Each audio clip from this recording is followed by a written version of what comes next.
Hello बच्चों, स्वागत है आपका हमारे चैनल ज्ञानेंद्राज अकेडमी में।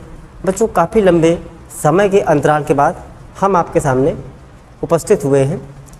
तो यदि आप लोग को कोई प्रॉब्लम हुई हो तो उसके लिए हम क्षमा प्रार्थी हैं, क्योंकि जैसा हमने कहा था वैसा हम नहीं कर पाए हैं और कंटिन्यू क्लासें आपको नहीं दे पाए हैं।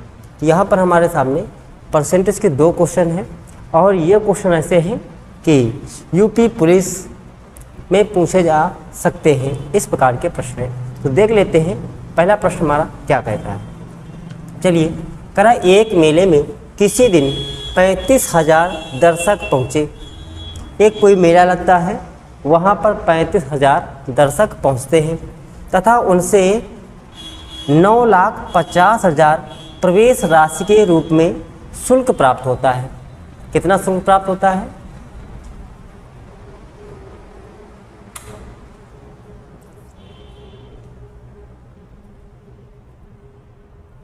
शुल्क कितना प्राप्त होता है?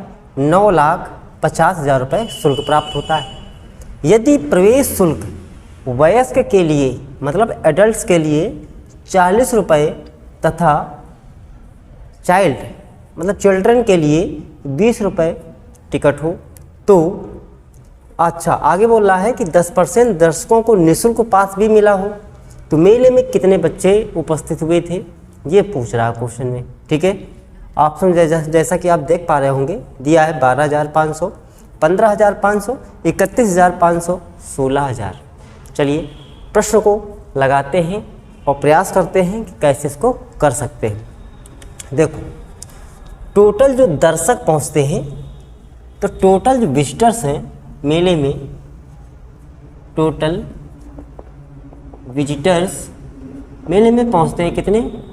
35,000 पहुँचते हैं। कितने पहुँचते हैं? 35,000, जिसमें से 10% लोगों का टिकट ही नहीं लगता है, मतलब अरे छूट है। तो कितने ऐसे लोग होंगे जिनका टिकट नहीं लगा होगा? तो 35,000 का 10% बोल रहा है, इसका 35,000 का 10% आप निकालेंगे तो क्या बनेगा? 3500। क्या बनेगा? 3500। मतलब 3500 लोगों का निःशुल्क टिकट था। तो ऐसे कितने मेंबर बचे होंगे जिन्होंने टिकट के लिए पैसा दिया होगा? बात समझना। तो जितने लोग गए थे मेला देखने में से इतने लोगों का ये क्या है? टिकट निःशुल्क मतलब फ्री है। इनको माइनस कर दें तो क्या बचेगा भैया? जो प्रवेश शुल्क दे करके मेला देख रहे हैं, तो 35,000 में माइनस करेंगे हम 3500। 2 0 से 2 0, 2 0 लगाइए। 10 में 5 गया, 5 बचेगा। 5 की जगह यहाँ 4, 4 में 3 गया, 1 बचेगा। मतलब 31,500 लोगों ने क्या किया? पेमेंट किया है। अब इसमें दोनों लोग शामिल हैं। कौन कौन? चिल्ड्रन भी हैं और एडल्ट्स भी, दोनों लोग हैं, मतलब वयस्क भी हैं और बच्चे भी शामिल हैं। तो हम यहाँ से मान लेते हैं लेट चिल्ड्रेन इज x। कितने मान लिए? x मान लिए। तो वयस्क कितने हो जाएंगे? तो एडल्ट्स हो जाएंगे। एडल्ट्स हमारे हो जाएंगे कितने? जितने लोग थे उसमें से बच्चे अगर माइनस कर दें तो केवल वयस्क बचेंगे। तो 31,500 में से x घटा लेंगे।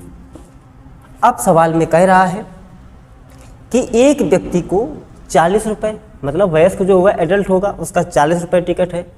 तो वयस्क कितने हैं? 31,500 माइनस के x, 31,500 माइनस x, 40 रुपये टिकट लग रहा है, प्लस बच्चे कितने हैं? x, इनका टिकट कितना है? 20 रुपये का। और इन्हीं से तो टोटल पैसा प्राप्त हुआ कितना? 9,50,000 रुपये। कितना प्राप्त हुआ? 9,50,000 रुपये। अब इस इक्वेशन को हम लोग सोल्व करेंगे तो 40 का गुणा यहाँ कराना है। 20, 2, 4, 2, 6, 12 प्लस ये क्या बन, माइनस के भी 40x हो जाएगा यहाँ से, माइनस के 40x प्लस के 20x इक्वल टू 9,50,000 हो जाएगा। 40x में 20x माइनस होगा तो माइनस के 20x बचेगा।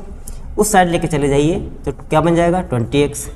इसको इस साइड लेके माइनस करना है, 4 जीरो हैं, 4 जीरो लगा दीजिए। अब नंबर्स को माइनस कर लेंगे।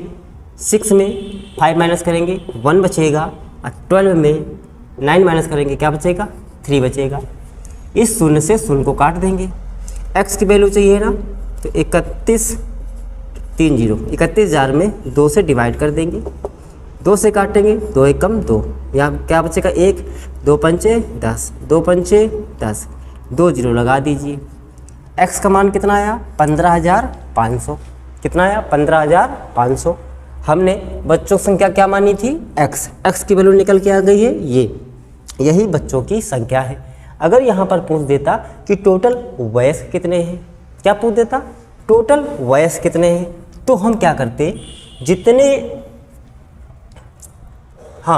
इस संख्या में से जिन्होंने टिकट दिया है वो वाले वयस्क निकालने हो तो इस संख्या में इसको माइनस कर दीजिए, तो यहाँ वयस्क की संख्या निकल आएगी। अगर सवाल में ये पूछ देता कि बच्चों ने कुल कितने रुपए अदा किए, तो इतने बच्चे थे और एक बच्चे का 20 रुपये पड़ रहा है तो 20 का मल्टीप्लाई करा देते। कोई भी क्वेश्चन बना सकता है, आप आसानी से निकाल सकते हैं। देखा ये प्रतिशत का क्वेश्चन था, अच्छा क्वेश्चन है, ठीक है ना। या परसेंटेज में भी देखो 10% दर्शकों को निःशुल्क पास दिया गया, इसलिए इसको परसेंटेज से हमने सॉल्व किया है, और बाकी आपकी मर्जी जैसे आप चाहें इसको हल कर सकते हैं। आई होप क्वेश्चन समझ में आ गया होगा। और गर्मी है तब भी हमने कहा काफ़ी लंबा अंतराल हो गया, आपसे मुलाकात भी नहीं हुई, चलो इसी बहाने 2 क्वेश्चन हमारी नज़र में आ गए, हमने कहा चलो आपको देते हैं। अब हम आते हैं अपने अगले क्वेश्चन की तरफ। बेहतरीन क्वेश्चन ये भी है हमारा। पति पत्नी व पुत्र एक खेल खेल रहे थे। 3 लोग हैं, पति है, पत्नी है और पुत्र है उनका। तीनों लोग गेम खेल रहे हैं, मान लो जुआ खेल रहे हैं या ताश गड्डी खेल रहे हैं, कोई भी खेल खेल रहे हैं। कह रहा है खेल की शुरुआत में at the starting of the game पति और पत्नी के पास, मतलब हस्बैंड एंड वाइफ के पास पुत्र से 100% अधिक धन था। ये कब की बात हो रही है, स्टार्टिंग की बात हो रही है, जब खेल शुरू होता है। तो at the starting of the game की बात कर लेते हैं।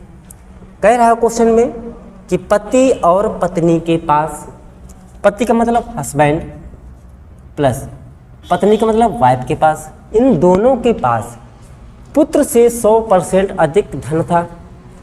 पुत्र से कितना अधिक था 100%। अगर पुत्र के पास 1 रुपये होगा तो इनके पास कितना होगा, डबल हो जाएगा, 2 गुना हो जाएगा। बात समझ रहा। तो इसके पास देखो इतना धन हो गया। पुत्र से पति और पत्नी का धन 100% ही ज़्यादा है। अच्छा, तो अगर टोटल धन देख लेते हैं तो कितना बन जाता है, तो टोटल जो अमाउंट बनता है कितना बन जाता है, यहाँ से 2 1 3 बन जाता है। अगली पंक्ति में बोल रहा है पत्नी और पुत्र के पास, पत्नी और पुत्र के पास, पत्नी का मतलब वाइफ प्लस पुत्र का मतलब सन के पास पति से 300% अधिक धन था। तो पति से कितना अधिक है, 300% अधिक है। अगर हस्बैंड के पास 1 भाग होगा, इन दोनों के पास कितना भाग हो जाएगा, 4 भाग हो जाएगा। यहाँ से भी 300% अधिक है। अच्छा, टोटल धन कितना बन जाएगा, 4 1 मिला के 5 बन जाएगा। एक बात बताओ, जो धन पहले था वही धन अभी भी होना चाहिए, धन तो समान होना चाहिए ना। यहाँ भी तीनों लोग हैं, हस्बैंड वाइफ पुत्र। यहाँ धन कितना बन रहा है 3, यहाँ पर टोटल अमाउंट क्या बन रहा है 5। हम क्या करेंगे, अमाउंट को इक्वल कर लेंगे। इक्वल करने के लिए क्या करेंगे, इस 5 से ऊपर मल्टीप्लाई करा देंगे और इस 3 से नीचे मल्टीप्लाई करा देंगे, जिससे कि अमाउंट हमारा 15 बन जाएगा, 15 बन जाएगा। बोलो हाँ या ना। तो जब यहाँ मल्टीप्लाई हुआ तो इन संख्याओं का अंदर भी मल्टीप्लाई किया जाता है, या आप अच्छे से जानते होंगे। तो 5 का मल्टीप्लाई हम 2 में करेंगे तो क्या बन जाएगा 10। 5 का मल्टीप्लाई 1 में करेंगे क्या बन जाएगा 5। इस डेटा से हमें लेना देना नहीं रहेगा, ठीक है। 3 का मल्टीप्लाई 4 में करेंगे 12 बन जाएगा, और 3 का मल्टीप्लाई 1 में करेंगे 3 बन जाएगा। हमें इन नंबरों से मतलब रहेगा। देखो 10 5 15 धन बन रहा है, यहाँ भी 12 3 15, टोटल हमारा अमाउंट बन रहा है स्टार्टिंग का, जब खेल शुरू होता है। अब आइए आगे, करा खेल के अंत में, अब कब की बात हो रही है, ये स्टार्टिंग की बात थी। At the end of the game, क्या कह रहा है क्वेश्चन, पति और पत्नी के पास, किसके पास, पति और पत्नी, हस्बैंड प्लस वाइफ के पास पुत्र से 100% अधिक धन था। मतलब पुत्र के पास 1 होगा तो इन दोनों के पास कितना बनेगा, 2 बन जाएगा। तो टोटल यहाँ से कितना बन जाता है, टोटल कितना बन जाता है भाई, पैसा तो उतना ही, उतने में तीनों लोग गेम खेल रहे हैं, कोई जीतेगा कोई हारेगा, ये क्वेश्चन है। तो पैसा अभी भी 15 होना चाहिए, यहाँ पर कितना है, 3 है। इसे भी 15 बनाएंगे तो 5 से अभी मल्टीप्लाई करना पड़ेगा, बोलो हाँ या ना। तो 5 का गुणा यहाँ करेंगे 10 बन जाएगा, और 5 का गुणा यहाँ करेंगे 5 बन जाएगा। देखो 10 5 15, यहाँ से भी टोटल अमाउंट आ रहा है। आगे बढ़ते हैं, आगे कह रहा है पति के पास पुत्र और पत्नी से 12.5% कम धन था। किसके पास, हस्बैंड के पास। पुत्र और पत्नी के धन से 12.5% कम था। आप सभी जानते होंगे 12.5% का मान क्या होता है, 1/8 ही होता है। ठीक है, अगर पुत्र और पत्नी के पास 8 रुपये थे तो 1 रुपये कम हो जाएंगे, किसके पास, पति के पास। ठीक, चलिए अब अमाउंट कितना बन रहा है, यहाँ से भी अमाउंट 15 ही बन रहा है। चलिए अब क्वेश्चन पे आ जाते हैं। कह रहा है अंत में पति को 800 रुपये का लाभ हुआ। अंत में पति को 800 रुपये का लाभ हुआ। यहाँ रुपए में नहीं मान पूछा गया है, परसेंट में ही पूछा गया है, इसलिए तो सीधे परसेंट ही निकालना होगा। वो डाटा हमारे लिए कोई लाभदायक नहीं है। आगे कह रहा है पत्नी के धन में कितने % का बदलाव आया, हम ये देखते हैं। आप एक बात बताइए, शुरुआत में या जब खेल शुरू हुआ था तब पत्नी के पास कितना पैसा था, ये निकालेंगे हम। तो देखो पत्नी का पैसा निकालने के लिए यहाँ पर पत्नी और पुत्र मतलब वाइफ और सन का पैसा 12 रुपये है, और सन का यहाँ पर कितना है, 5 रुपये। तो 12 में से यदि 5 हटा लें, ठीक है, 12 में से यदि 5 हटा लें तो पत्नी का पैसा प्रारंभ में कितना निकलेगा, 7 रुपये निकलेगा। कितना निकलेगा, 7 रुपये निकलेगा। यहाँ से आ जाइए, यहाँ पर पत्नी का निकाल लेते हैं। यहाँ पर देखो पुत्र और पत्नी का रुपया दिया है 8, कितना दिया है, 8, और पुत्र का यहाँ 5 है। तो 8 रुपये में 5 निकल जाएंगे तो केवल पत्नी के तो बचेंगे 3 रुपये। तो वाइफ के यहाँ पर अब बचे 3 रुपये। कितने बचे, 3। प्रारंभ में पत्नी के पास 7 रुपये थे, वर्तमान में 3 रुपये हैं। तो पत्नी को कितना लॉस हो गया, तो 7 से 3 रुपये बचे हैं। कम कितने हो गए उसके, 4 रुपये की उसके धन में कमी आ गई। और कितने से, 7 रुपये से। अब आप बताइए, इसको परसेंट में ले जाना है तो मान क्या बनता है, 1/7 का 14 से ही 2/7% होता है। तो 4/7 का मान क्या बनता है, 57 से ही 1/7% का क्या होगा, डिक्रीजमेंट होगा, मतलब उसके धन में कमी आएगी। यही हमारा आंसर होगा। बात समझ में आ गई। पुत्र का पूछ देता, इससे हम पुत्र का भी निकाल सकते हैं। क्वेश्चन यदि आपको अच्छे लगे हों, ये 2 क्वेश्चन थे हमारे, तो लाइक कमेंट और चैनल को सब्सक्राइब जरूर करेंगे, अपने दोस्तों में से शेयर भी करेंगे।